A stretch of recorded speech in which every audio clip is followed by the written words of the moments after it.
The unseen brother. Growing up in a small town, I won't mention the name, I always felt like a shadow in my own family.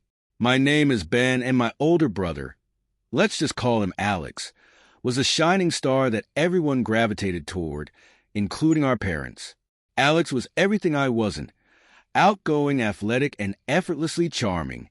He excelled in soccer, drawing crowds and accolades wherever he went. Me, I found solace in art and literature, places where I could express myself without competition. From a young age, it was clear that Mom and Dad favored Alex. They never missed a single one of his soccer games, their cheers echoing loudly from the stands. I remember one evening when I had an art exhibition at school.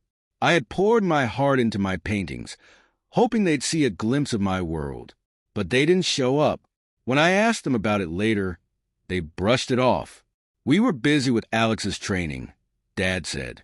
"You understand, right?" I nodded, but inside, a small part of me wilted. As the years passed, the disparity grew more pronounced. Alex received the newest gadgets for his birthdays, while I inherited his old ones, if I got anything at all. Dinner conversations revolved around his latest victories on the field. Whenever I tried to share my achievements, like the time I won a statewide art competition, my words seemed to evaporate into the air unacknowledged. One night, I gathered the courage to show them my winning piece. "That's nice, Ben," Mom said absently, her eyes already drifting back to her phone, where she was coordinating Alex's next game schedule. Dad didn't look up from his newspaper. Feeling invisible, I withdrew further into my art. I spent hours at the local studio, where Mrs. T, no relation, encouraged me and introduced me to the local art community. There, I wasn't Alex's brother or the second son. I was just Ben, an artist with potential. After high school, Alex secured a sports scholarship to a prestigious university. Our parents were over the moon. When I announced that I'd been accepted into a renowned art school, their reactions were lukewarm. "Art school?" Dad questioned. "Is that practical? Maybe you should consider something more stable." "Yeah," Alex chimed in. "You could always go into sports management or something." I felt my chest tighten. "This is what I want," I said quietly. In the end, I decided to fund my education on my own. I applied for scholarships and took up part-time jobs. Anything to make my dream a reality. Moving to the city, I distanced myself from the family that never seemed to notice I was gone. Communication dwindled to obligatory holiday messages. Years later, I heard that Alex's soccer career had been cut short by a severe injury. Without a backup plan, he struggled to find his place. Our parents, having invested so much in his dreams, seemed lost as well. One afternoon, as I was preparing for an upcoming exhibition, my phone rang. It was Mom. "Ben," she said, her voice tinged with something I couldn't quite place. "Your father is ill. The doctors think it might be serious. Can you come home?" I hesitated for a moment before agreeing. Despite everything, they were still my family. Returning home felt surreal. The house looked the same, but there was a heaviness in the air. Dad was bedridden, looking smaller than I'd ever seen him. Mom hovered nearby, her eyes red-rimmed. Alex was there too, his usual confident demeanor replaced with palpable stress. We spent the first day in near silence. It wasn't until the evening that Alex approached me. "I'm glad you're here," he said awkwardly.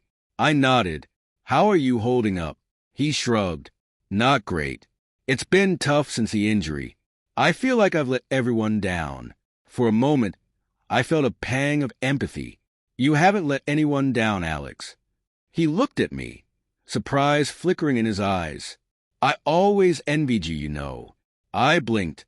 "Envied me? Why?" "You knew who you were without needing anyone's approval. I've always needed the crowd, the applause. Mom and Dad's praise." I laughed bitterly. "Their praise? They barely acknowledge me." He sighed. "I know, and I'm sorry. We all are." That night, gathered around Dad's bedside, years of unspoken words spilled out. Mom and Dad apologized for their favoritism, admitting they had been so blinded by Alex's successes that they neglected me. "We're sorry, Ben," Dad said weakly. "We should have been there for you too." I took a deep breath. I won't lie, it hurt. A lot. But holding on to that anger hasn't done me any good. Mom reached out to squeeze my hand. "Can we start over?" As a family, I looked at each of them. Despite the pain, I realized I wanted that too. "Yeah," I said softly. "I'd like that." In the months that followed, we began the slow process of healing. I stayed home longer than planned, helping out and reconnecting with Alex. We started a community project together, combining his love for sports and my passion for art to mentor local kids. It felt good to give back, and even better to do it alongside my brother.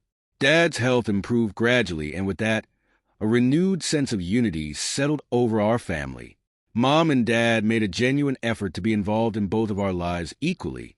They attended my art exhibitions, asking thoughtful questions and expressing genuine interest. They supported Alex as he found a new path in coaching, channeling his experiences into helping others. One evening, as we sat on the porch watching the sunset, Dad turned to me. "I'm proud of you, Ben, not just for your success, but for the man you've become." I felt a warmth spread through me. "Thanks, Dad." Life wasn't perfect, but it was better real. We were no longer just individuals living under the same roof, but a family learning to appreciate each other's worth. Looking back, I realize that while I can't change the past, I can shape the future. And in this new chapter, we move forward together, with understanding, support, and a newfound appreciation for one another.